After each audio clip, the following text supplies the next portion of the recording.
Selamat datang saudara-saudari. Hari ini kita bersambung belajar mengenai persekutuan di gereja. Apa maknanya? Ya.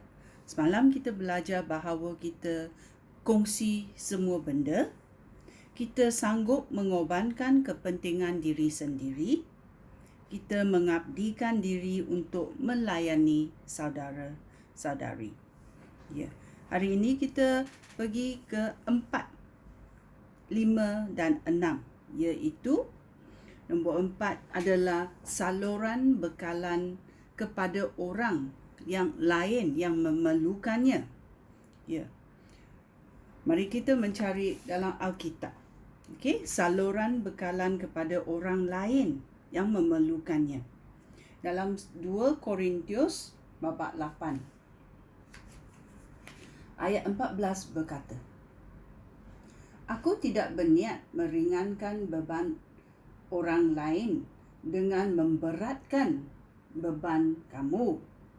Pada masa ini, kamu berkecukupan, maka sepatutnya kamu membantu mereka yang berkurangan.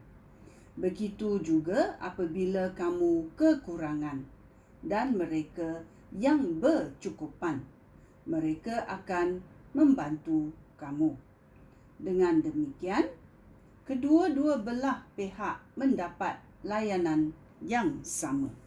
Ini adalah dalam 2 Korintius babak 8 ayat 14. Ya.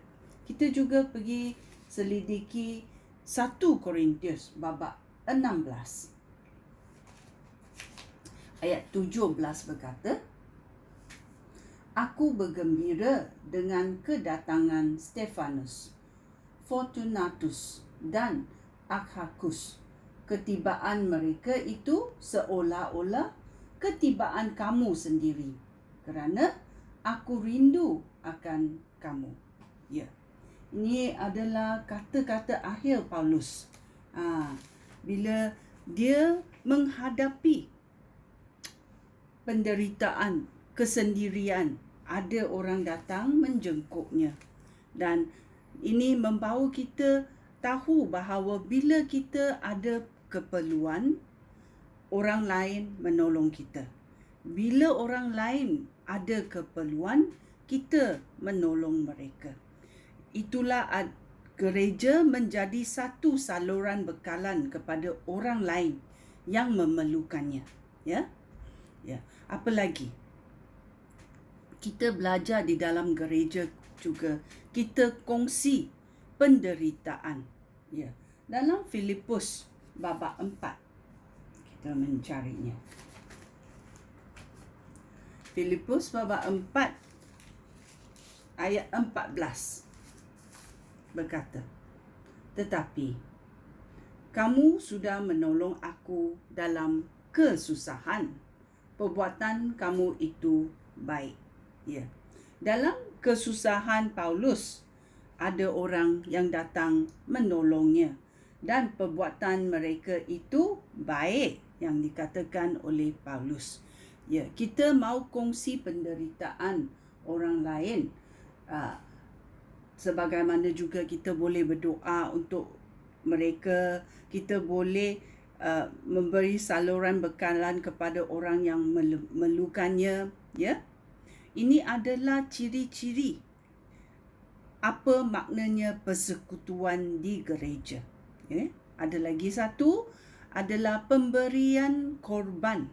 Ya, dalam 2 Korintius babak 8. Mencarinya. Ayat 2 dan 3 berkata, "Saudara-saudara aku, kami hendak kamu tahu bahawa Allah sangat baik kepada jemaat di Makedonia," iaitu di gereja Makedonia. "Mereka sudah diuji dengan kesusahan yang berat, tetapi mereka sentiasa bersukacita. Mereka sangat miskin, tetapi mereka sangat murah hati. Aku dapat memberikan kesaksian bahawa mereka memberi menurut kemampuan mereka, bahkan lebih daripadanya dengan kehendak mereka sendiri. Ya, mereka dengan tulus hati mahu memberi. Ini adalah pemberian korban. Ya, kerana mereka sudah diuji. Mereka tahu betapa susahnya kalau tidak ada benda yang diperlukan. Oleh itu, mereka sentiasa memberi dan mereka murah hati, dan Paulus menjadi saksi bahawa mereka memberi menurut kemampuan mereka sendiri, bahkan lebih daripada kemampuan mereka sendiri. Ya. Ini adalah ciri-ciri yang bermakna persekutuan di gereja. Adakah gereja kamu macam itu? Sekian. Terima kasih. Shalom.